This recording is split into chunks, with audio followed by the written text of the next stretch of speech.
You guys don't know. All right, here we are. This is what, episode 1 in brainstorming state solutions or growing the conservative movement statewide for 2014. I'm Leslie P. I'm with the Conservative Union on Google Plus, and you can reach me at Google.com plus Leslie P, which is a cool, easy thing, or the Conservative Union, which is our community there on Google Plus. And that's really all I have to say. I'm in Houston, by the way. I will talk about being a Texan really too much, so prepare yourself. They make fun of me all the time. And T, you're up. 10 seconds, go.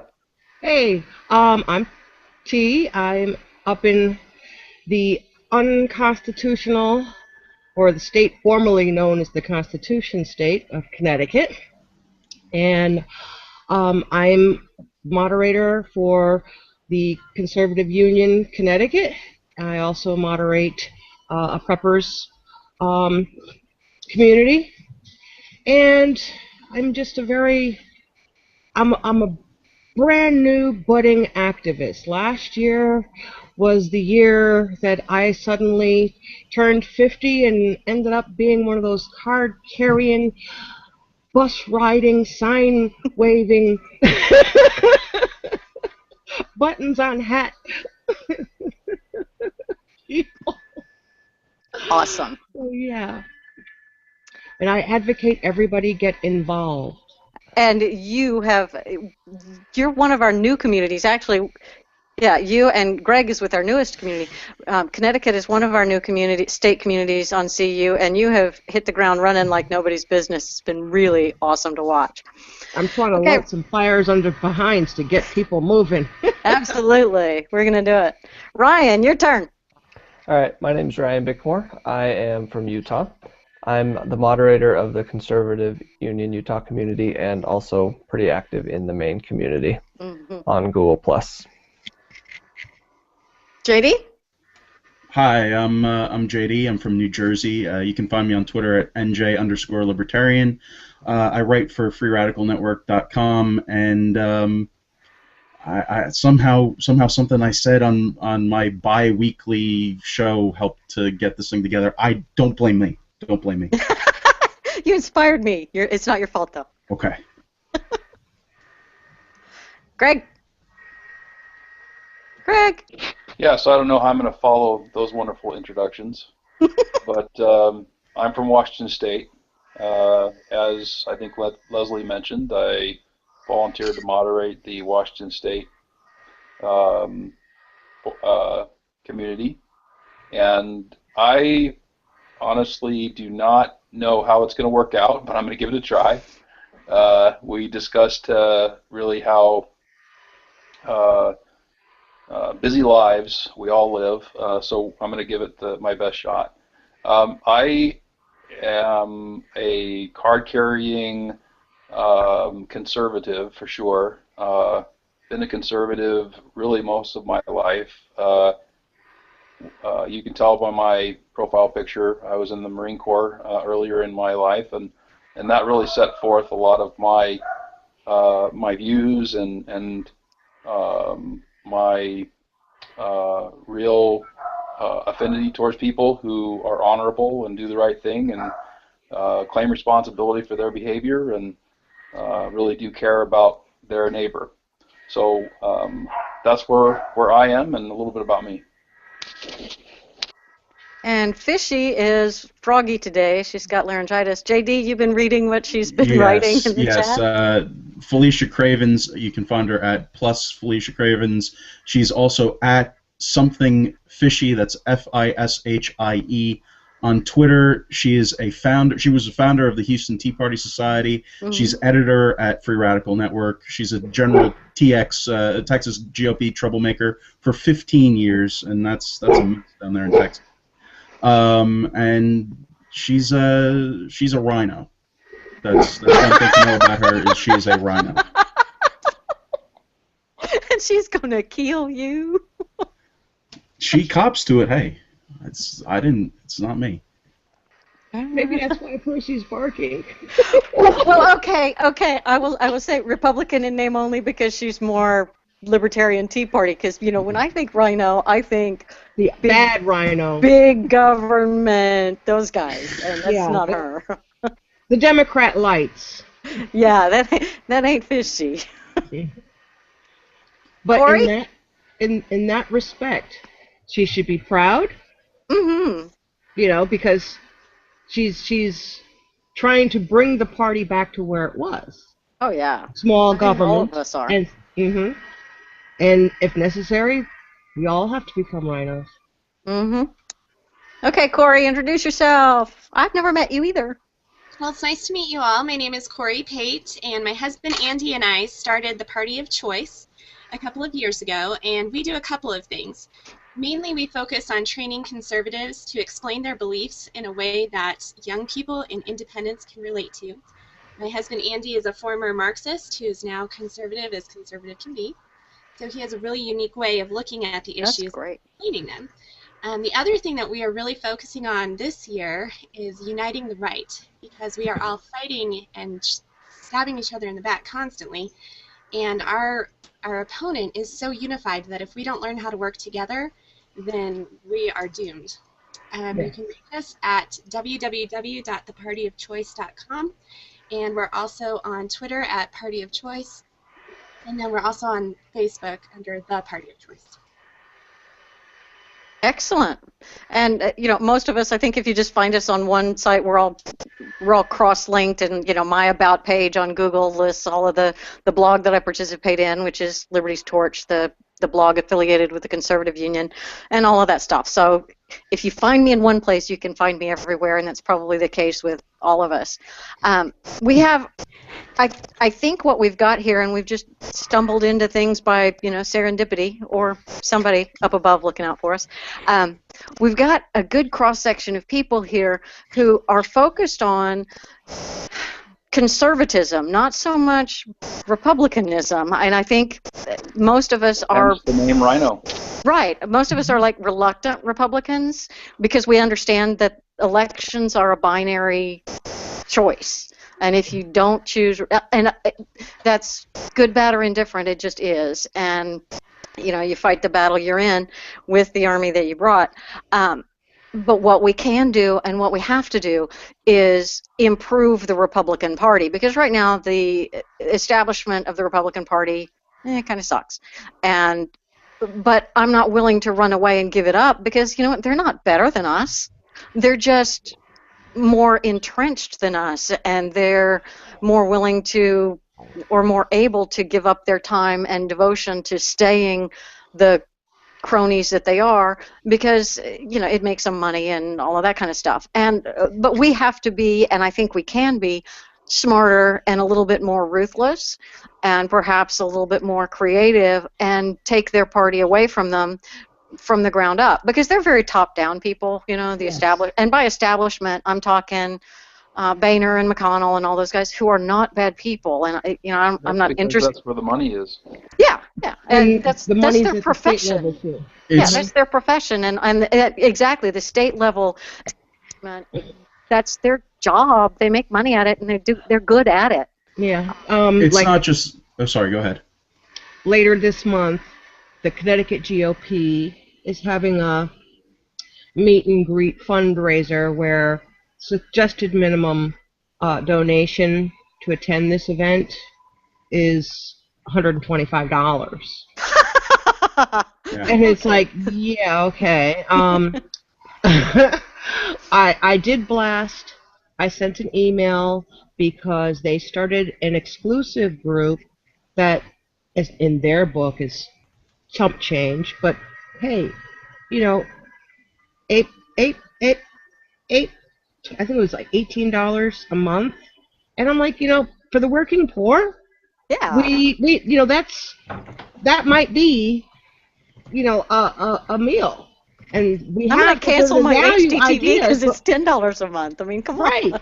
And I emailed them back and fussed at them about the fact, one, it's a slap in the face for those of us who you know, are working poor, because even that little bit that they're asking for the top heads, it's not a lot, but for some of us, with, you're talking insurance costs have gone up, oil, gas. Connecticut's very highly taxed on the gas. Everything, And yeah. Connecticut's last terrible.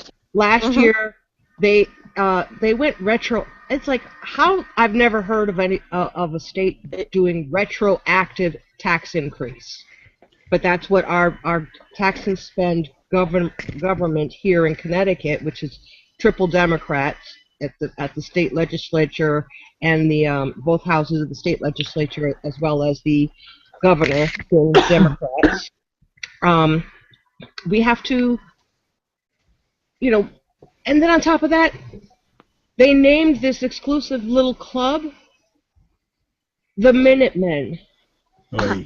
And I'm like, that's a slap in the face to Tea Party people. Yeah. Who are using the Minuteman as their symbol. And I mean, I'm like, the exclusion. The GOP is fighting the Yeah. Tea Party, and the Tea Party, I'm like, and so, yeah. Well, and then I got on their case about the fact that they're not doing enough outreach to the minority community. Yeah, they use this. It's really sickening, and it's not just from the Boehners and the McConnells and those guys at the top of the food chain. It's county heads, it's county chairs. So getting yourself involved in the local parties and getting yourself ensconced where you actually have, and this is not too terribly hard to do, to get yourself involved in at the local level. Yeah, there are going to be these stupid costs, but in order to get those costs removed, we have to actually make an effort to take over the party. I say take over. I don't mean take over, but to at least make your presence known. It's one thing to show up and be a volunteer. It's something else to actually go in and try and get a position in one of these in these local at the town level areas. At the town level, it's actually a lot easier, unless you live in a big city which is really politically active. Yeah. At the town levels, and that's the thing that a lot of people don't get. You can be, I'm tired of the parties. They're all the same, and it's like, no, they're not exactly the same.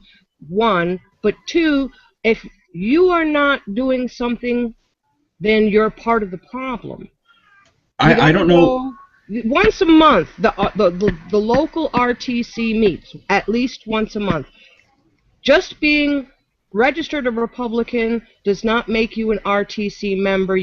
I found that out because I'd gone to a couple meetings. Our RTC has their meetings open in public. The Democrats are not.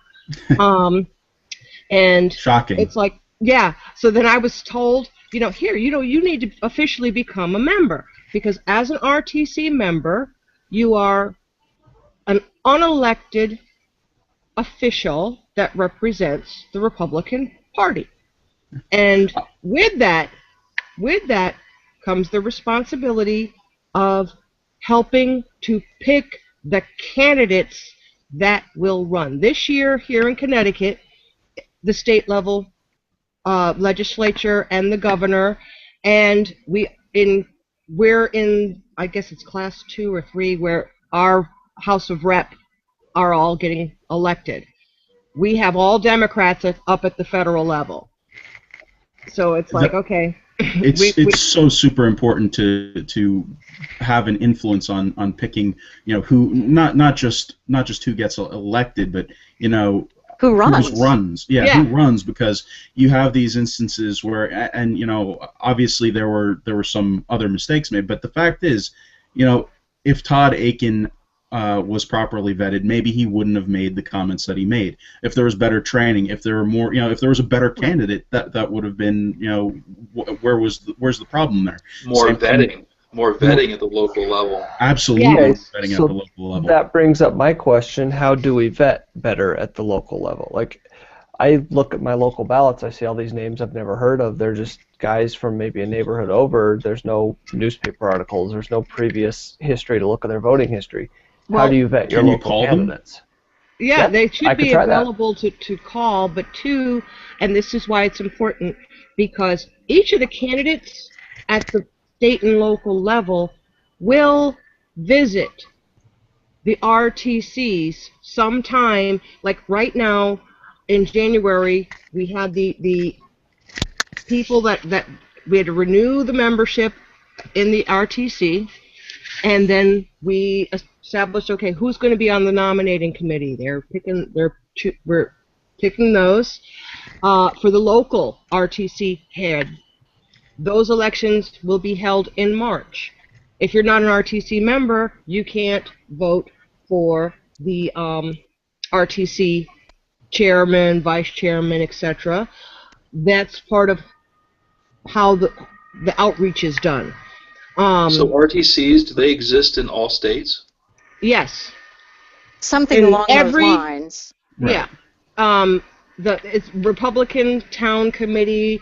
I assume that it may have a C if it's actually an urban area. It's not just that, though. It's really any local group. If you can get sufficient numbers together that are, concerned about your area, remember that the number one thing that candidates are looking for is votes. So if you can assemble, a group of 20 people, even, if you can get a group of people together, they will show up and come and talk to a group. You can ask them questions. That's something that, funny enough, on the local level, and even going farther than that, people will come and talk to your group. That's a Then key why don't we component of just use the campaigning. Conservative Union as the jumping point? Ding, ding, ding. That's where I'm thinking.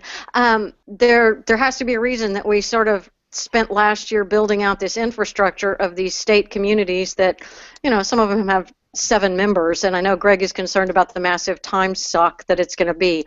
I don't know, 30 seconds a week is probably doable. The state communities massive are time suck. the Texas community is pretty active because we got a bunch of Texans in the CU, and we only have 71 members in that community, and there's like 10 posts a week, if You that. Texans, you brag all the time. It's just it's terrible. It's you're all in a red state, and you have Ted Cruz. Yes, we do. Yeah, you have state envy. Yeah, we do. I have Mike here in Lee. Arapahoe County. Do what? Yeah, go Can I ahead. share a little bit about what we've done here in Arapahoe County? Yes. Yeah. I like what you're saying as far as, getting the local people involved. I think the biggest thing that we were lacking was just knowing who the other conservatives were. And so we volunteered to be precinct leaders, and I'm not sure how it works in other states, but in Colorado you have a precinct leader who's over a neighborhood. And then you have district captains who are over the precinct leaders, and then they report to the local county Republican Party.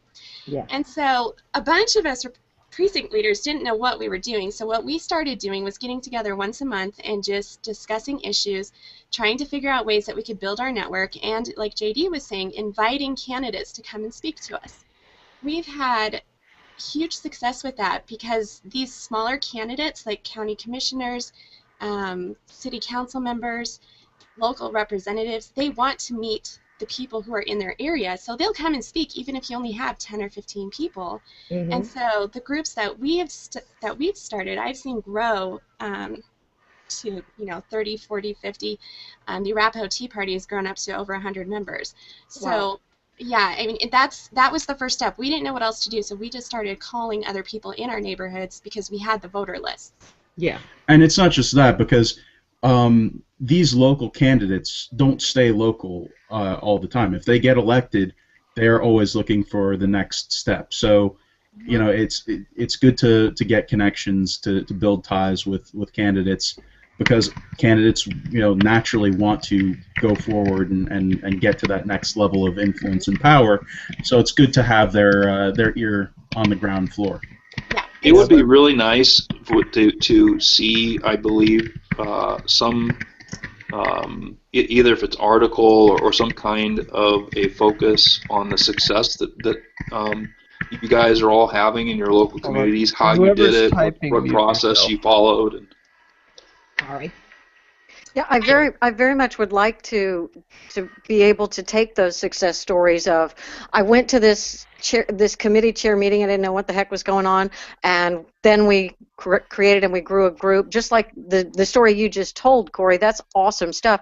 That I think that with what we do on Google, and we've got a page on Facebook or Twitter, but none of us really so much do those networks, although we could, I guess. But you guys do Facebook and Twitter a lot, and I think if we can combine and cross post and pimp each other's work a lot, the sharing that needs to go on.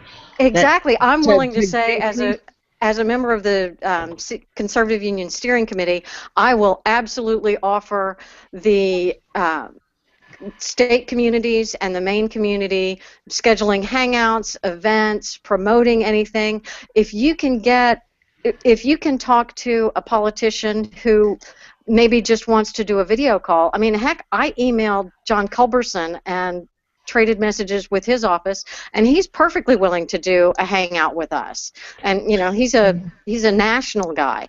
The state guys, they would love to do a hangout, and we'll put it on our YouTube channel, and then it can be searched and looked up, and they can post it on their website as part of their marketing materials or their campaign materials. I mean, it can be good for everybody if they can show themselves talking to the real people and answering questions and all of that kind of stuff. Let's do it. Fishy brings up a point in the chat that we should just try and get to do a national conservative union series with the candidates for U.S. Senate. And here's why this is not an out of the good idea. This is not an out there idea. I know people, and I'm not sure if you guys are familiar with Blog Talk Radio. Yes, I prefer Hangouts over Blog Talk Radio. The first thing we moved from Blog Talk Radio last year to doing Hangouts this year. The first thing that everybody needs to know about Blog Talk Radio is that Blog Talk Radio sucks. It is just awful. That's why we moved to Hangouts. Why would you pay for something you can get for free over at TalkShoe? Absolutely.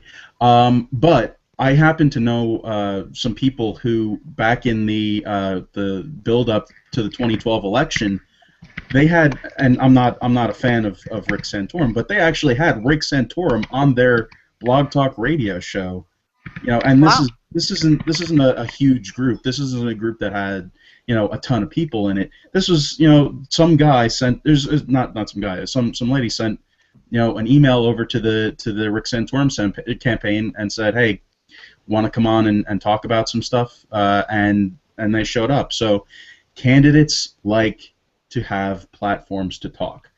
So even better. They are their own favorite subject. So. Yes.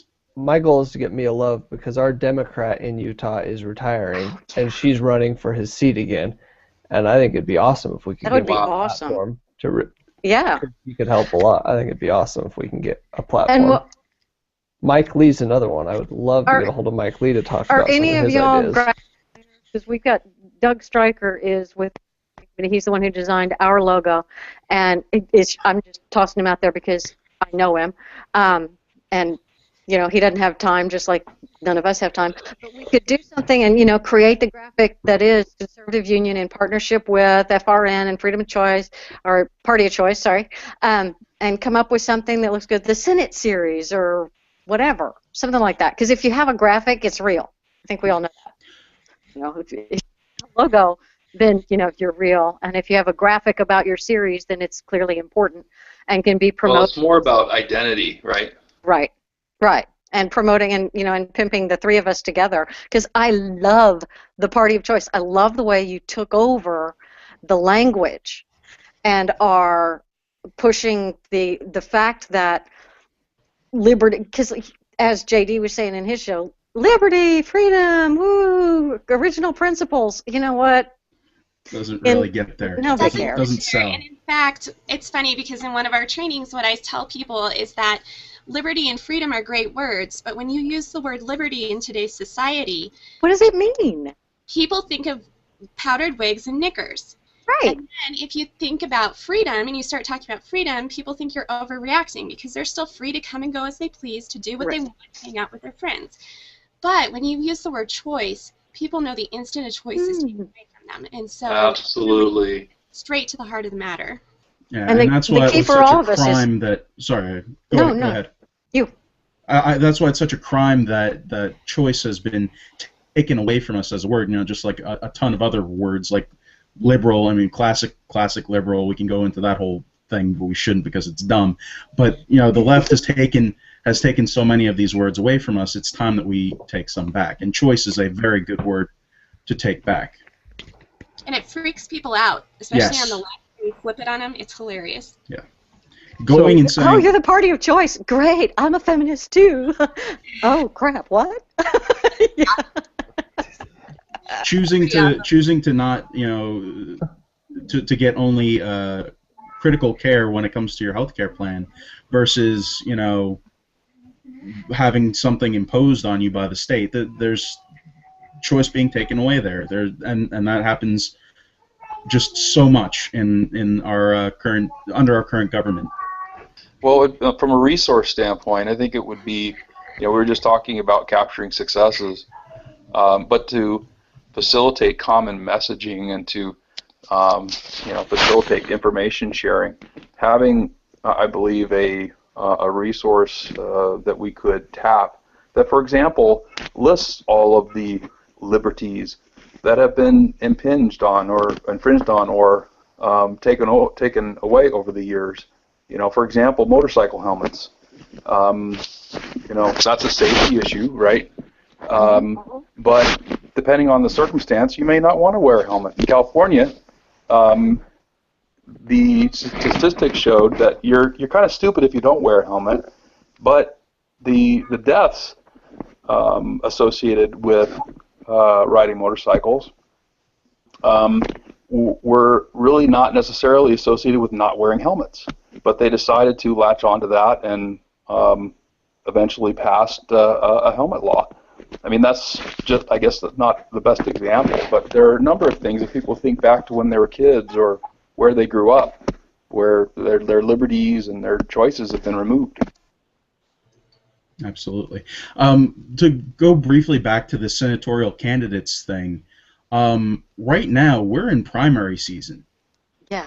Right now, so we have we don't have time to waste on this. But we have a very unique situation here where we can get the eventual candidates for Senate now by talking to just the people who are running for our party's nomination, and we really need to make sure that the guy who's running in that Tom Cotton in Arkansas, for example, is actually cogent and capable of not going in and just vomiting all over himself in the first interview he does with a non-Republican reporter. We need to make sure that we vet these candidates, and we can do that particularly well during the primary season because people want to get out there and they want their faces to be seen. Go ahead, Ryan. I'm sorry, I'm not directing this thing. I see Ryan is raising his hand.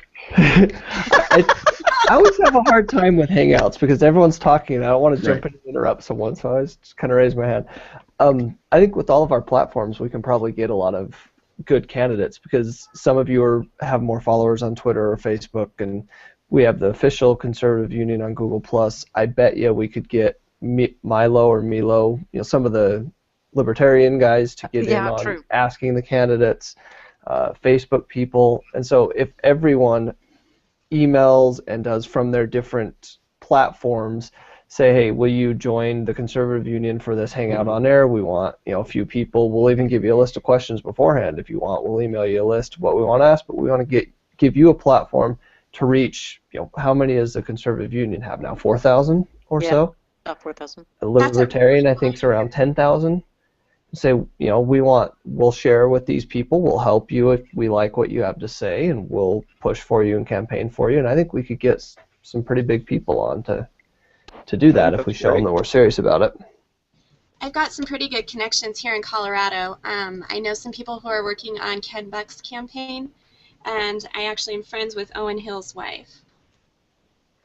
And I think if we offer it as Hangouts, because as y'all saw, participating in a Hangout, even whether it's just audio or audio and video, is really easy for them. They don't have to go anywhere, dress up, make big whole, if it's a 1 hour meeting that they're there in person, it's an hour to get there, an hour to be there. it runs over and an hour back, so they're having to come to create this big slot in their schedule. But if it's a hangout, doesn't matter where they are, and if it's a 1 hour hangout, their time commitment is an hour. Yeah. And so I think that's a lot more low friction. The also one point that frustrating, Northeast, Connecticut is slow on picking up on stuff, but one thing, period, the conservatives have been behind, very slow and behind the technology usage compared to the Democrats. Yeah. You know, Joe is I'm glad he's the only constitutional candidate we have. All the rest of them are the Connecticut GOP is supporting McKinney. McKinney was the minority leader at the Capitol, and he pushed for the gun grabbing laws. And I got news for you folks. What they're doing here in Connecticut, it's field trial. Between California, New York, and Connecticut are in a race to see New who Jersey can do it.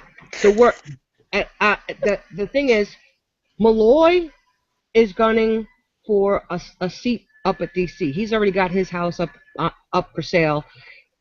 You've seen the Newtown soccer moms. Those are power people.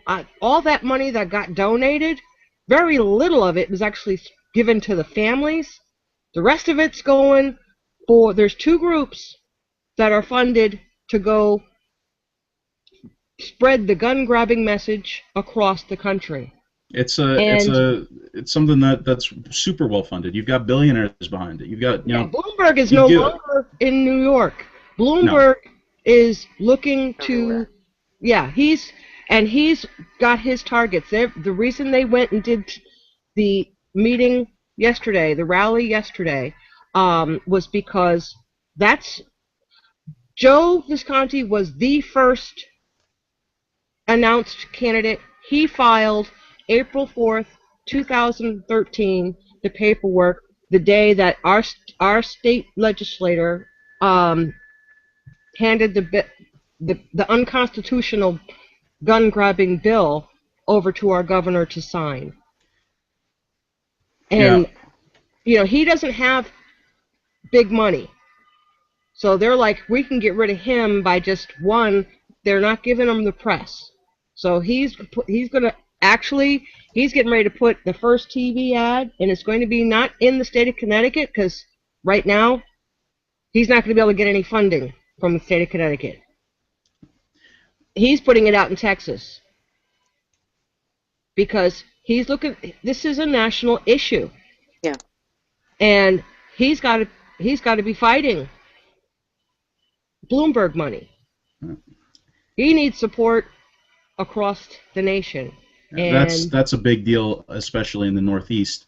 Mm-hmm. There's a lack of real cohesion in the state parties, and the whole Northeast corridor has been a dead 21. zone. Just there's been nothing here.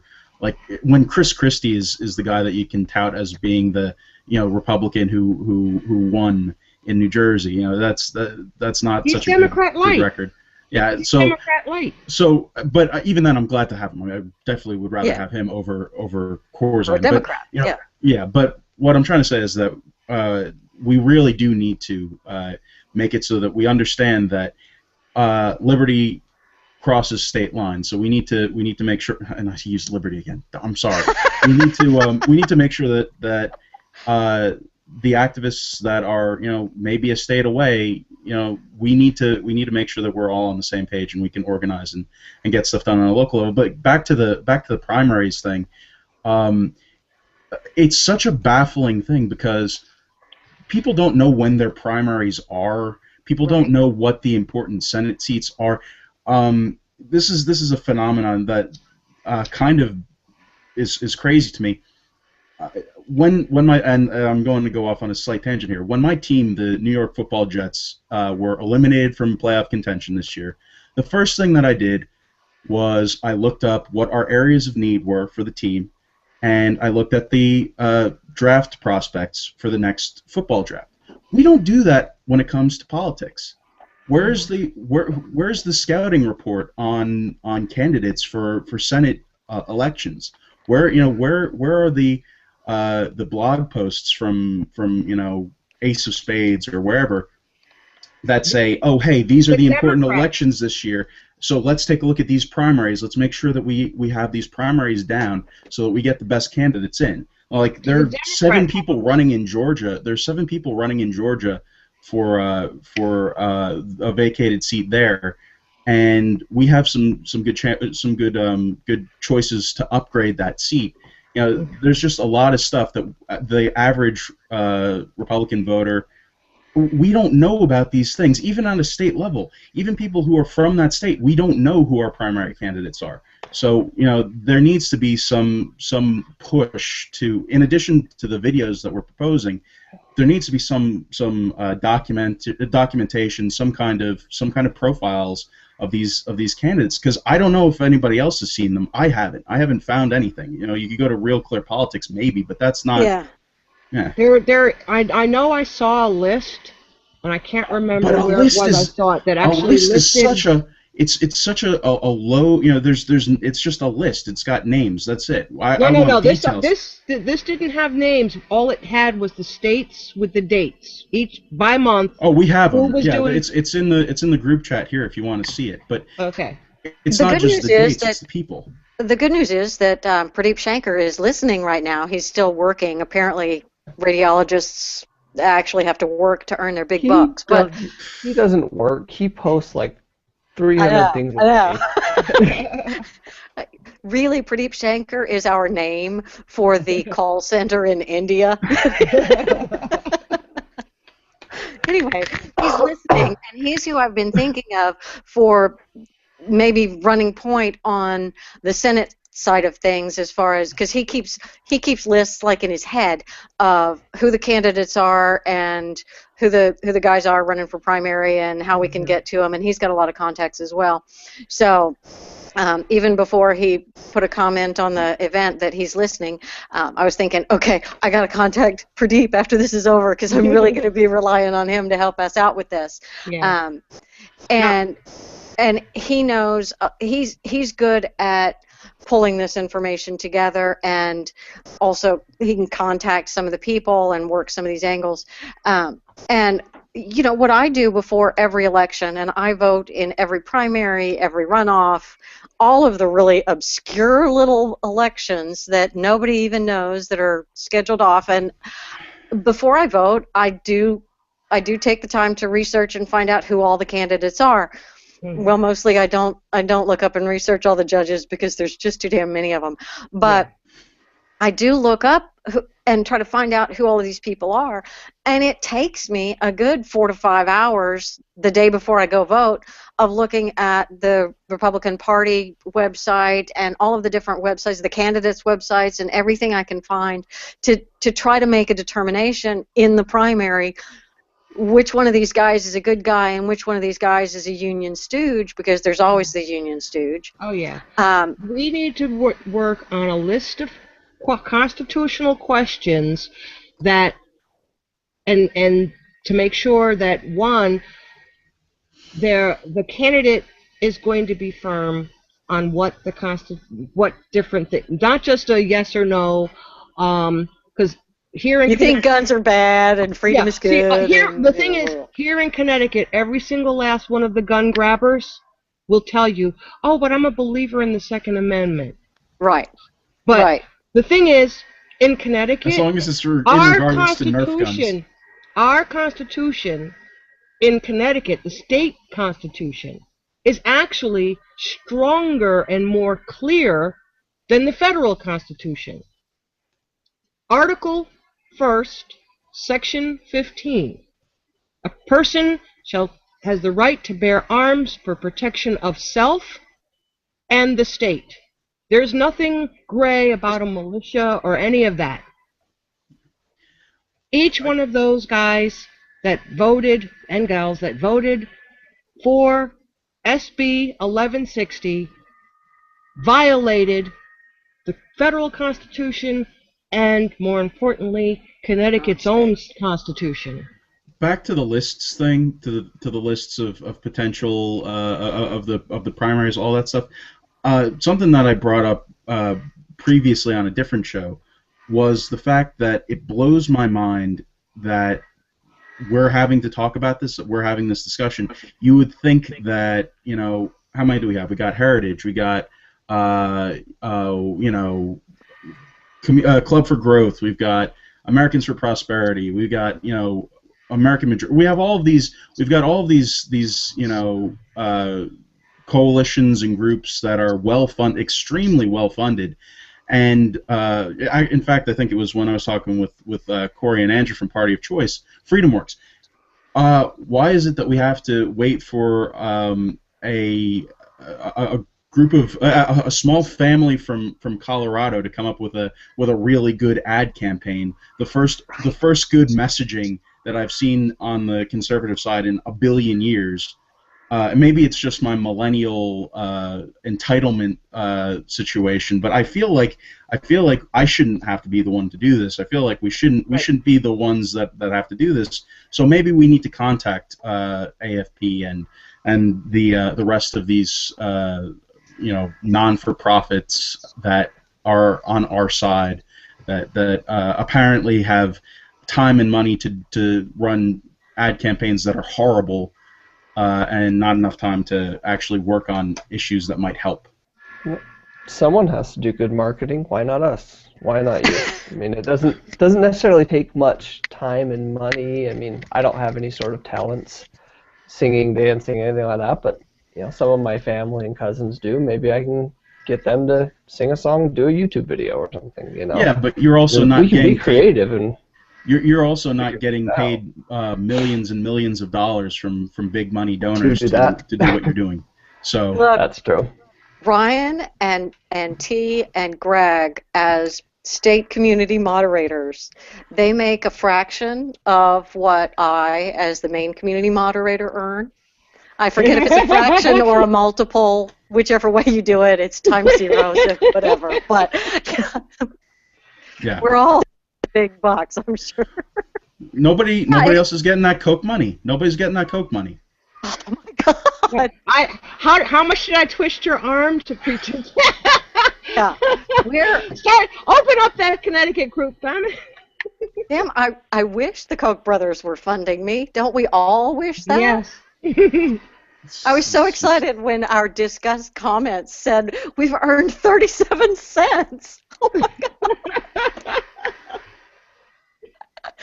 I told the gang, they're like, party! That's going to fund our hangout in real life. That'll pay for a stick of bubble gum. I don't know about that. One stick, not a whole pack. Yeah. They're going to ban bubblegum anyway, so it doesn't matter. Sure. Bubbles are bad. Going back to things that choices that are being denied to you, trans fats and sugar and salt and whatnot. Heaven no, they forbid. have it. They're just going to tax it. That's all. Yes, that's right. If they're just going to tax it, Corey. They already do that in Colorado. Yeah, we don't want to restrict your rights to gun ownership. Now we are going to tax bullets, and we're going to make you give us your social security number for every bullet that you buy, and we're going to publish that in public on the internet. But you're still free to buy as many as you want. You're joking, but here in Connecticut, No, I and this read is that what I'm today. saying, that here in Connecticut, one, they're trying to divide the gun owners between those who only hunt and those that are doing the sport shooting and. Yeah, I recognize that. That's a good catch. And because they were making that difference back in January last year, the hunters weren't paying attention. We have a group, a gun rights group, that's been active since like 2008 or 2009, because Connecticut has had some crazy laws. Some of the cities were stricter than the actual state law, and your cities were also giving hard time to those who were applying for pistol permits and requiring, like the city of Hartford wants not only additional money, but they want your credit report, which is a far, and also 3 additional notarized, like references. Sweet. So, but these are all things that the cities, and it's backdoor discrimination, because who's in your cities? You've got a higher percentage of Mm-hmm. minorities there, and a DWI in a city or a town that doesn't have as many minorities in it, and a DWI that happened when you first got your driver's license back in 20, no big deal. But in a city, if you don't happen to remember that, and you got that DWI ticket, that, oh no, we'll deny you your license because you're now 40 and didn't remember that you got a DWI arrest back when you were 20. And so you lied on your application, and so now you're Correct. denied. And oh, yeah, great, awesome. Yep. And that's what they were fighting. And like I said, the hunters weren't paying attention to what was. Nobody hunts with an AR-15 anyway.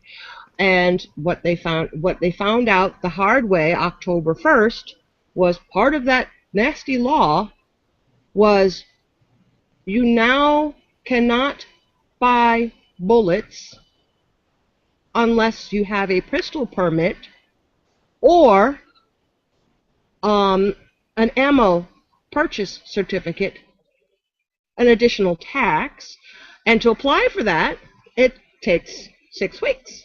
So, Awesome. and then, of course, they went up to Massachusetts, and a couple of the gun shops were like, we're not going to sell it to you right here and now because we don't know if we'll get in trouble. So they had to wait a couple more weeks for it to be clear that no, the Massachusetts or Rhode Island gun shops will not get in trouble for selling ammunition to Connecticut residents that have gone up. But yeah, this is the thing. The registration of all magazines that hold more than 10 bullets. Right. And what I'm seeing is that we're all busy and we can't. There's too much information out there. We can't keep up. We can't figure out what's important and what's irrelevant, and there's so much going on. And the only thing we know that we all have in common is the national stuff. Mm-hmm. all of us here. The only thing we know we have in common is Washington, because Fishy and I can talk about Texas all day long, but you guys don't care. And, Ryan can talk about Utah all day long, but we don't care. It doesn't affect us. But actually it kind of does, and it might in some ways. Mm-hmm. But we're separating. The powers that be, are unintentionally or intentionally, I don't know. It's intentional. Dividing and conquering. They're using the hunters against the sports shooters. They're using the libertarians against the Republicans. They're using the Tea Party against the Republican establishment. Mm-hmm. And they're certainly using the rich against the poor and the white against the black and the women against the men. What needs to happen is and we can overcome that. What we need to do is put them on the defensive. Yes. Right now, we are on the defensive. They are doing whatever they can to diverge our attentions, to diverge and split the conservatives. We need to put them on the defensive. How? There are a number of ways to do it, and I think Leslie was alluding to it. We need to rally around specific issues that really we are going to be.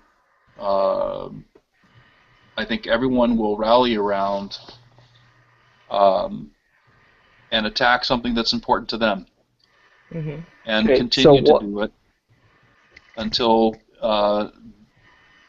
it turns the tide. So one of my thoughts on that goes with what Leslie was saying about not really caring about what the other states do is showing what the good states do. Showing that Scott Walker gets in Wisconsin and all of a sudden he makes these conservative changes, gets government out of people's lives, and things start getting better. Let's write articles showing that. Let's post them all over the place. Let's share them. Let's talk to our friends about them. why is Texas so good at creating jobs? Why is Utah one of the best places for jobs? Why has Detroit failed over the last 50 years? Mm-hmm. And let's really get that out into people's consciousness. And a lot of people, like Felicia's saying, aren't politically active. They're not smart about it. But if they see a funny cartoon in their stream, they Right. might kind of get it. If they see a short article, they might get it. If they see a creative YouTube video, like the Party of Choice video, they might get it. So there are ways And that's we the could do key. that and We work have to together do and better on the care. messaging, Yeah. Can I say something real quick? Yeah. Something that we do have in common, though, is that there's a lot of crossover between our states. Yeah. Everything that I'm hearing T talk about going on in Connecticut and everything that I know JD has been talking about going on in New Jersey are the same big issues that have been really huge focuses here in Colorado. As far as the Scott Walker Teachers Union issue, that was a huge catalyst for the Douglas County schools out here in Colorado to get rid of their teachers union. We had a massive school board battle this last election cycle, and the union is still kicked out. So I think I like what you were saying, that if we can write articles and if we can get it out there and start spreading it around. Another thing that we did here in Colorado was when the Scott Walker Teachers Union issue was going on, we trained some people with just simple talking points to reframe the whole teachers union issue. That's what we need. So that it wasn't management against the teachers, but rather the teachers unions against the parents. Mm-hmm. And so by going out and just giving people some quick talking points, they could just drop them and run, or they could keep on talking about them. They could keep debating if they felt comfortable with that. But people felt like they were doing something to make a difference. And it wasn't hard to organize that. That's the key. And the thing is, to get the messages out there, if you're writing an article, we all need to share her article because we all have different people. We all need to know, like, in the state moderators group, everybody should have already been. I have a circle of CU state moderators, and it's like, okay, here, there, here, because we need to be able to do. Hey, guys, did you see this? Everybody that's in your own state group, you should have circles and communicate with them as far as what you're sharing to. I go through and it's like, okay, I'll share a lot, but I'll there's some stuff that I'm just doing public, and then other stuff that I'm sending to specific groups because, hey, I know that this is important to them and not necessarily everybody else. Right, and and here's the action item for that issue or what have you, and it's true. Some things are strictly about the state, and some things are a good story about my state that does apply to everybody else. So you're going to share it to the main community or put it on your blog, and most of us have a blog or two and Twitter accounts and Facebook accounts, and we need to all get better about cross-pollinating each other's stuff. And doing this, I think we've been doing it casually and incidentally because we all kind of like each other's stuff, but if we can do it a bit more with a bit more intent, and even sections on I'll build sections on the website. These are my favorite people, FRN and POC, and here's their stuff, and here's another story from them. And I don't really want to be one of those content scraper topic stealers or anything, but I need to do more of when Felicia writes a good article. Sure, I share it on Google+, but I should do like what Weasel Zippers does and extract a portion of her article, put a little prelim, and post that as a blog post on my blog. Because whenever a story comes out on my blog, it automatically posts to Google stuff and Facebook stuff and Twitter stuff, and just to increase the reach of each other's stuff, with the appropriate link backs and all of that kind of thing, because we're not bad thief people. Right. Although since Fishy that's can't speak for basically herself, we're going to plagiarize, but basically what you're describing is a concept that Fishy really wanted want to have implemented. Maybe we haven't done it as well as we would have liked over at Free Radical Network. But again, we're only a year old, so that could be it. But is the concept of a street team. Yes. You know, what is that? Yeah, it's basically it's a group of people going out and doing exactly what you're saying, except in real life it's hitting the streets and knocking on doors and putting up signs and having people see stuff. It's a promotional tool, but it's so much easier on the internet because honestly, you're talking about putting blog posts and embedding quotes and doing stuff like Weasel Suppers does, but honestly, even tweets are just huge. Reddit, another thing that I don't know if anybody else does Reddit. I'm very new to it. Tumblr. Reddit is a great thing to get these articles out there and upvoted on that. Just going through these various, getting together, having a maybe even have a specific group under Conservative Union where it's like, okay, this is content that we really, really, really want to get out there and share. So put it here. This is where it is. We need to get it out. Something that has some way to share with priority that it's there. I don't know. That's something that we've tried to do with a lot of our friends, with a lot of obviously you guys. I mean, we share stuff from Liberty's Torch and from Party of Choice. That's you guys are some of our favorite shares. So we do that on our Facebook page. We share stuff out from there, Twitter, all of those things. We try and get it done. But again, we need to take the street team concept to a better level, a new level. And we have the tools to do that. We just it's a matter of getting it done. And I think we end up, we can talk about what we want to do, but until we do it by example, then other people are going to follow. You know what I'm saying? Right. We can tell people, we need you to just go to a meeting, film it, and post your success story about it. Well, and that's true. That is what needs to happen. But I haven't created any examples of it. Yeah. And I think what we need is, did you know back 10 years ago when I was just starting in politics, the school board was all a bunch of corrupt union buddies. And I showed up at a meeting one time and I was elected 2 months later, and I took over the school board and was able to vote down the massive stadium. Would that had happened here, but no. Something like that. Just tell your story of how you did it. And then we can share it out as an example, and if you've got a picture, that's cool. This is all great, but one of the concerns I have is that we were just talking about information overload. And unless we coalesce around a specific set of things, narrow down the field to the types of things that we want to communicate and do it in a focused way, we're going to end up folding under our own weight. So there has to be some way of us narrowing down those important messages and us focusing on them, rallying all of our efforts to communicating important issues, important messages that we can all develop. Go ahead, hand raiser.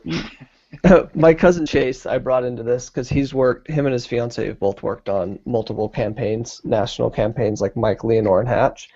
So I thought he could give us some perspective from the campaign of what they would like us to be able to do. Maybe there's certain things, if we can get in with them, that they would like us to share, and we can, like Mike Lee has had some really good speeches lately. Maybe we can work with them to share that. So Chase, can you maybe give us some perspective from the campaign side of what you would like a grassroots organization to do to help? I think I need to listen a little more to kind of understand what you guys are talking about. Okay, well, the part that I thought of you on, we were talking about starting hangouts like this where we would interview candidates because the primaries are coming up. So, for example, Mia Love's going to be running again. If we could get a hold of her and say, we have these questions that we want to ask you, there will be 2 or 3 people in there. We'll do a half-hour hangout. We'll ask you these questions and give you a platform there's 4,000 members in the Conservative Union, so we'll give you that platform to be able to reach 4,000 people. If we like your answers, we'll share it with all of our contacts. Maybe the Libertarian community will join in, and there's 10,000 people there. And just as a way to kind of help them get their message out, but also as a way for us to vet them before the primaries, so we don't get past the primaries, get to a national election, and find out we have a horrible candidate. I think the approach of allowing them a platform to get their message out is probably more effective than telling them you're going to, vet them. I think as long as you sell it to their communications people as an opportunity to reach a crowd who is very engaged and active, I'm sure they would take the time to do that, and I think that's probably a good approach. We don't bite much. Well, he's right, especially though. if it's easy like this. It doesn't take a lot of time to jump on a computer and do something like this. It's their schedules are packed, so this is a quick and easy way to get support. Yeah, we were just talking about this earlier. How do we incentivize people to come into these forums? But we were also talking about vetting. How do we vet candidates better? It is a marketing tool for these candidates, as Leslie mentioned earlier. But we're also talking about how do we better get engaged to vet and perhaps influence who gets nominated in the first place. I think like Chase said, we tell them that we're there to help them get their message out, and we really are. We do want to help get their message out, but hopefully we can help them understand that we're going to maybe have some tough questions for you. When you get to a national race and you have the national media, which is very heavily Democrat, you're going to get some really tough questions. So we're going to ask you about maybe some of the questionable things that you've done in the past. We're not going to push you too hard. We're going to give you a chance to answer, but let them know it's not, we want to help you, but it's not going to be all softball questions. Something that Felicia brought up again, too, is to let them know that we can help with fundraising efforts as well. We have a big reach. A lot of the people are willing to donate and willing to help, so we can campaign for you also and fundraise. Across state lines in particular. Getting people across state lines interested in races is kind of a big deal. Well, and that's true. I hadn't really thought about that. But if we're talking to state candidates, not necessarily just the House of Representatives, the Washington House and the Washington Senate, but if we're talking to Attorney General, Secretary of State type candidates, we'd be providing them with an audience that does cross state lines. So that's kind of different. And I've been back in Somebody needs to mute. There's something going on in the background. Kids there's TV. There we go. Somewhere. Hope it's not me. It's bad. It's good. It's good. Okay. I've gone back and what we're do in the Conservative Union, and I tend to be less of the candidate election focus and more of the get us active and help us figure out how to communicate to the population out there just exactly what the conservative message is, and that's where the party of choice comes in helping us frame our message and put it in phrasing and in a way that is something that we can pitch to libertarians, to the apolitical people, so that they can know what conservatism and the Republican Party within that, what conservatism. There are more independents. There Yeah. are more independents now than there have ever been. It's it's getting to the point where that's a big deal. We need to. And it's because we don't want to people. call ourselves Republican. It's like, oh yeah, I'm a Republican. Yeah. I saw the guy from one of the guys from GoPrad did just that today. Jimmy LaSalvia jumped out of GoPrad and is now a conservative independent. So you have a lot of that going around where people just want to be known as conservatives or independents or whatever, and that hurts us because that takes them out of this fight on our side to try and go through the ranks. Well, it just shows how liberals and how the current GOP or the current Republican leadership has damaged the brand. Yeah. And talking to I my think kids and others, they, as Leslie mentioned, they don't want to say that they're Republicans. And sometimes they shy away from their conservative views, and we can't stand for that. I'm 24. It's a liability for me to go and say that I'm a Sure. conservative or a Republican or a libertarian. Even it's not, it's not something that you do. It's a good way to lose friends and influence enemies. Yeah. So the messaging you were talking about, Leslie, is in the marketing of it and how we phrase things. We need to tread very carefully on putting together a plan. Talking the messaging through, agreeing on the messaging. Getting outside advice on the messaging. What does it mean to you? Really We have be to flip the careful script. about it. Yeah. Can I just say something? We've got a ton of material that's ready to go. The trouble has been getting it out there. Andy was actually filming this evening, which is why he wasn't able to be here. So if you guys have any ideas on how we could get a bunch of these ads made, and I would be willing to share, some of the scripts with this group here, and just see what you think. And you're welcome to look at our website too and see what you like. I guess what I'm just trying to say is, if you like that, we'd be more than happy to help contribute to the messaging that you want to do, and we can kind of integrate what we've already done so that we don't have to this group doesn't have to recreate the whole entire wheel. Yeah. Because I think your messaging is our messaging. I think that. I'm following your Facebook page. Yeah.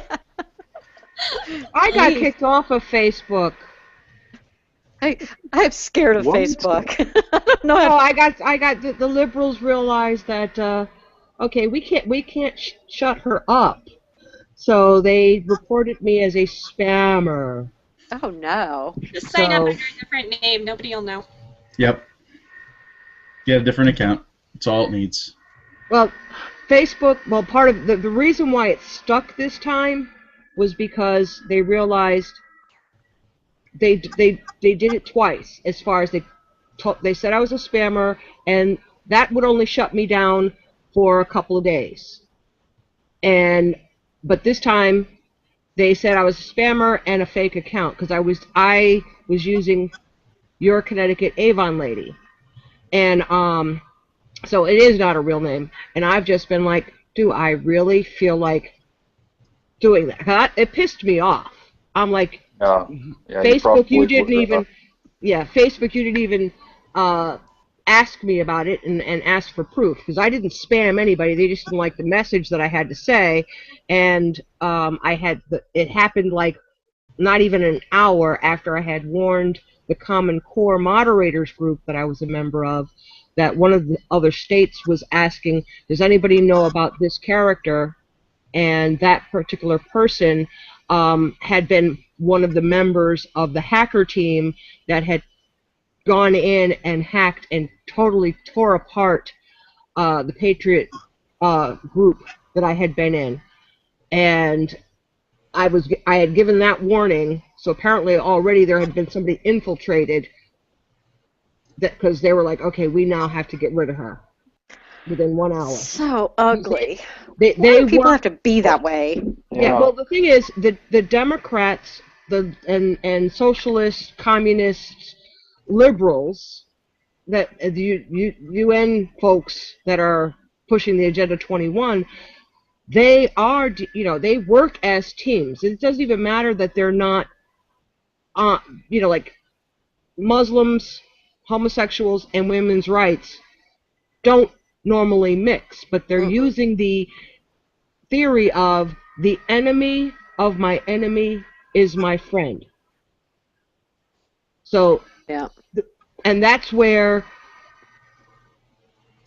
if conservatives had gone out and voted, if the Ron Paul people had gone out and voted, we would have Romney as president. Mm-hmm. Obama won primarily because the voters stayed home. No, because there are a lot of people. The gap was not as big. There was the newness of casting that vote for the black president wasn't there, and the numbers show it was not that huge, and plus there's some Romney districts got that more. have Romney got more 110. votes. Romney got more votes than McCain did. It wasn't people staying home. More Republicans came out and voted for Romney, and Obama lost votes. Our problem is the middle. Our problem is the independents, the ones that The apolitical. the Yeah, and apolitical, not just the apolitical, but the ones that are too busy to be political. Right. They're There are a just lot not of people political. out there that just you can't you can't work your job and get that done. So that's why it's important to have people like Corey and Andrew from the Party of Choice out, because if you watch their ad, it actually gets a point across about what we want to do in the conservative movement. Mm-hmm. And it's inclusive, and that's something that we have a hard time doing. We have a hard time being inclusive in this party at the moment. So it's important that we can get more young voters. We need to address more young voters. We need to address minorities. We need to do all of that. But we also really need to focus on the fact that there are a lot of disenfranchised people out there that are too busy to care about politics because it's the same stuff with different people every time. It's And they don't there's a think it lot that matters needs to be to them, which is so bizarre. right. So I'm hearing two distinct paths here. One is candidate related, and that's really important, and that's from the standpoint of us learning. And if we can, I think, begin interviewing candidates at all levels, that will actually kind of fix by encouraging and creating an enthusiasm around the different state issues, state topics, state races, because we'll have something to talk about, something to do, something to schedule, something to announce, something to to then review.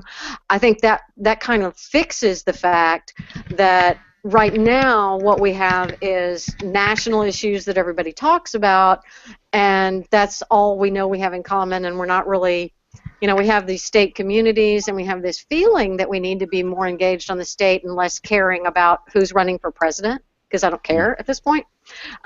But really, that's who's running for president is the only thing that we know we can all talk about, and that everybody will care. But if we start engaging on the candidates in the primary, and then we tie that in, because during the primary is when all of the issues of the Tea Party libertarian wing of the GOP matter, because those are the candidates we want, and that's where Party of Choice helps us understand how we ask the questions to get the right answer, not the party answer, not the politician answer, not the blurg speak that they do, but to really ask them the real question in a way that's going to get an answer out of them and give us that 15-second sound bite that really tells us who they are. And then coming up with the feedback loop that creates a bunch of YouTube video properties that Party of Choice can splice together and make awesome videos of. Look at all of these wonderful candidates and how cool they are. That we can then share across the internet. Hell yeah. Oh, Yes. hell yeah. Are we... Going back to Corey, if I could. Corey, do you have information posted on the Conservative Union blog or something that has your information, your website, and just some of the resources you're referring to? Because I'm certainly interested in taking a look. I haven't actually put it on their Facebook page because I feel awkward posting my stuff on other people's pages unless I know them. You know us now. Yes, now I know you. So if you're okay with that, I will post things on occasion. I'm putting our website in the chat right now, but it's just thepartyofchoice.com. And then if you want to see the ad that we made... What is going on? Out on YouTube. I don't know. Happens. My I computer heard just started noises. going- Was I that heard mine? noises. Yes, I What think that was was that? yours. Huh. It might have been Corey as she was typing, but go ahead, Corey. Okay, the other thing you can do is go to YouTube, or just go to our website and you'll see the ad on the front part of our website. Our website needs to be updated, but I haven't had time to do that just yet. But if you just go to that first front page, partyofchoice.com, that'll pull up the ad that JD has been talking about. It's called I'm a Conservative, and it was the first one we ever did just to kind of see what kind of response we could get. And I have to brag on my husband just a little bit, but someone forwarded it to Bo Snerdley, who is Rush Limbaugh's head producer, James Golden. And James Golden found my husband at the Western Conservative Summit and said that it was one of the best ads he had ever seen. Wow, Awesome. That's great. That is great. So I can't wait to see it. Okay, I'm looking in the chat here, like Felicia is saying, for instance, how we talk about poverty or welfare or unemployment. And yes, absolutely. Because I read an article not too long ago about one of the, and it was from one of the girls on Breitbart. Sorry, my hair is driving me crazy. One of the girls on Breitbart was talking about how Republicans and libertarians and free market people absolutely have a home in the inner city among the drug dealers, because those guys are entrepreneurs. The people in the ghetto understand that government has failed them, and they can get their government check and do okay, but there are people there in the ghetto that want to do better, and they know that in order to do better, they do it by their own initiative. And they can succeed, and the limits are only as they define them. It's not what the government tells them is the maximum amount of draw they get. And yeah, they're doing it outside the law because that's really that's what their market is. That's the product that's going to sell in the market that they are.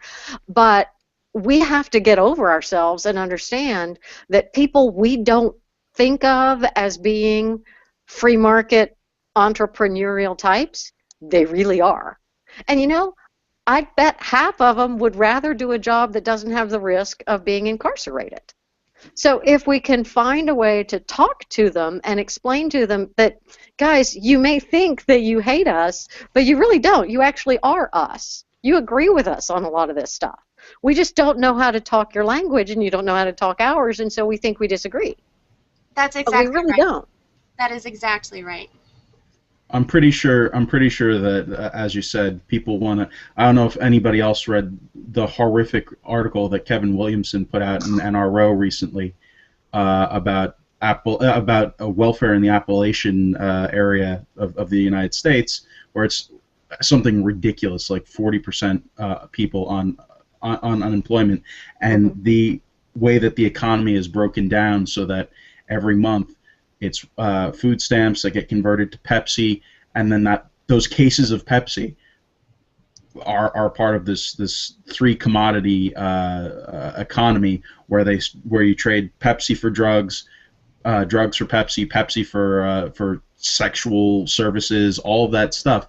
You can't tell me that these people would shy away from working an actual job and making money instead of having to use Pepsi as their fungible asset. And these are areas where coal has disappeared because of regulations. That's a choice. We had a choice to go and have mines and use that as our fuel source. We don't have that choice anymore. The EPA has decided for you that no coal for you, 2 years. It's going to be like that. We need to, these are people that we can address. But this is another thing where it's a local level issue. Same thing in Detroit. It's a bit different, the conditions on the ground. But these are people that we can address. These are people that you're right. We absolutely can. They speak our language. Trade is something. Capitalism is something that we can agree on as long as we can. As long as we can get there and have that voice. But the only person I've seen actually willing to go and have these conversations thus far is Rand Paul. I mean, I've only seen, he's the only guy that I can think of who's actually gone and talked to these communities. So as a party, even as us, as just volunteers, as activists, those are some of the areas that we need to go to and address and have videos for. Even though it's illegal, they were smart enough to create their own currency. Yeah, exactly. I mean, what is not free market about that? Exactly. They figured out that the government wasn't providing them with everything that they needed, and actually wasn't providing them with everything they wanted. They wanted more. And so they figured out a way to get it. And they came up with a really creative solution, because I never in a million years would have thought a case of Pepsi. It's wrong, but it was certainly smart. It's what they're doing. And we can't talk to them in terms of free market, entrepreneurial spirit. We can't talk to them because they'll just look at us like, a dog looks at me. My dog looks at me. He doesn't really understand what I'm saying. A lot of these people in Appalachia, I'm sorry, I'll let you go in just a second. They're already growing pot. Just as this is a slight tangent, but Corey, I don't know if it's become Armageddon over there in Colorado yet, but it's just a smokestack. It might be a an alternative to coal to have maybe reintroduce some agricultural jobs into these communities. I don't know, maybe free enterprise zones. There are things that we need to do. I'll keep you posted on that. I can tell you that I smell people who smell like skunks all the time because of it. I'm not kidding you. And a neighbor down the street, I was told, has started his own marijuana farm in the backyard. So good for him. Yeah, I don't know where. Call your homeowners. The homeowners association is another issue. They're corrupt too. So yes, of course they are. And that's because the people who run it are the people who go to the meeting, and they go to the meeting because they want to figure out how they can get rich by being on the HOA. And it's people who have business. And, and we have, in all of our neighborhoods, we have given them the control by simply, we're not the ones who show up. Oh, yeah, or you do try to show up in this case, and they will not give you any information. But that's another conference. Awesome. Corruption, cronyism. Well, I have to go, but this has been very helpful to me. It was a good introduction to everyone. I think we should do this, weekly for a while, and casual, no massive big planning and stuff. I will write up a brief little summary of what we did and post about it, maybe on a blog. This video, of course, will be on YouTube, and I'll let y'all know where that is, because there are a couple of people who couldn't be here, AJ for sure, the couple of people that couldn't be here and want to watch it later, because ideas happen 24/7. But I think if we focus on our two tracks of candidate interviews and stuff, getting us more active at the state level, bringing some action and cohesiveness to the let's not always be talking about Washington idea, and with figuring out how we can educate ourselves, and also have the elevator speech of how do we talk about poverty, how do we respond, and there might be some people in Conservative Union who can do video stuff. I mean, who knows? But we can work on that. I think we need a lot of Corey's help in the messaging and the branding in the Conservative Union. I mean, some people do a good job. I think Pradeep does a really good job of staying neutral and kind of being that neutral voice to reach the other side, but I think she could really help us a lot in our posts and the way that she messages things and frames things. Sure. Yeah, I mean, we're more than happy to help as much as we can, and I don't know if this might be a thought too, but I definitely want to get Andy in on one of these calls, because he could talk about kind of what we're doing, like what he's actually going around and speaking on, which is called One Line, One Message, One Standard.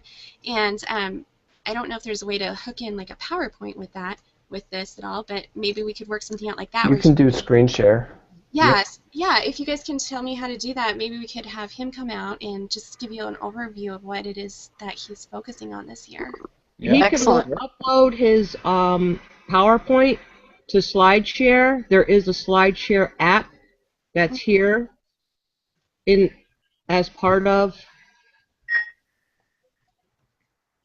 And you can there's also just the screen share thing that you can share anything that's going on your screen. So it's Oh, okay. All right. So here's my screen share real quick. Let's see if you can click on. Oh my God! Everybody's see that. Over here on the left-hand side, though, there's right here SlideShare. So that's one of the apps over here on the left-hand side, but he can also just share a screen. I think you can go all do whatever Inception on it. Yeah. Yeah. Okay. Thanks, guys. So yeah, All right, we that can was do our that. handy offers. tools. I mean, basically, Conservative Union National, we should be able to have something for people so that basically it's a weekly television program with, you know, live people interaction. Just a brainstorming of what are we going to do? How do we get there? And what have we done? And for that, And what have we done? yeah, Yeah. and but also, you know, maybe like twice a week, because we're in the important, you know, especially as we're heading further along. But a lot of people want to do something, they don't know what to do. So we need to be teaching the public, not just ourselves, okay, what are we going to do, but teaching the public, hey, if somebody is at the house, can't get out, but and normally votes by absentee ballot, well, they can still be part of the process. They can still be part of, you know, making the phone calls. Those are the people that we want focusing on doing the Twitter team attacks. The link, the YouTube link that I had put up from Palin Smith, when he goes out, he uses the rallies. It doesn't do anything at our state legislature. They had literally 1,000 gun owners down there. They put through what they were going to put through. It didn't matter. They were mad that New York didn't have the same kind of restrictions we had, so New York got their law through faster in the middle of the night. But he overpasses recruiting. You'll see if you, and I suggest highly subscribe to his YouTube channel, simply because it gives you, it shows you the idea of what a citizen reporter who's also an activist can do. The power of the video cam is interesting.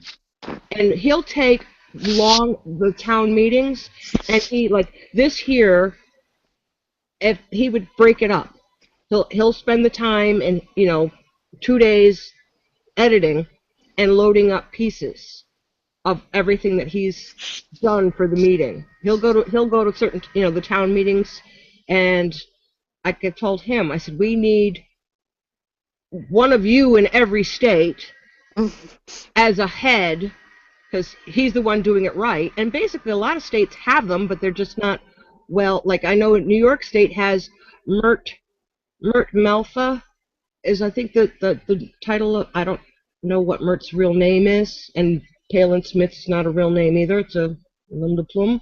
Yeah. But that's the thing. You gotta get the video, because people they don't read anymore. Yeah, true. You know, it's a Twitter, you know, and meme. So if we can break things up into little small nuggets, the sound bites that our nation has been reduced to, but Google Plus gives us our own television network, so to speak. Yeah. Yeah. Every week, people should be able to come to an event that's live, so they can say, "Hey, what can we do?" And what you know, who's running for office that they're interviewing, so we can know what to ask our elected officials. And I'm sorry I'm taking up so much time. No, that's cool, and I am taking notes. Okay, cool. I'm going to take us offline or off air right now.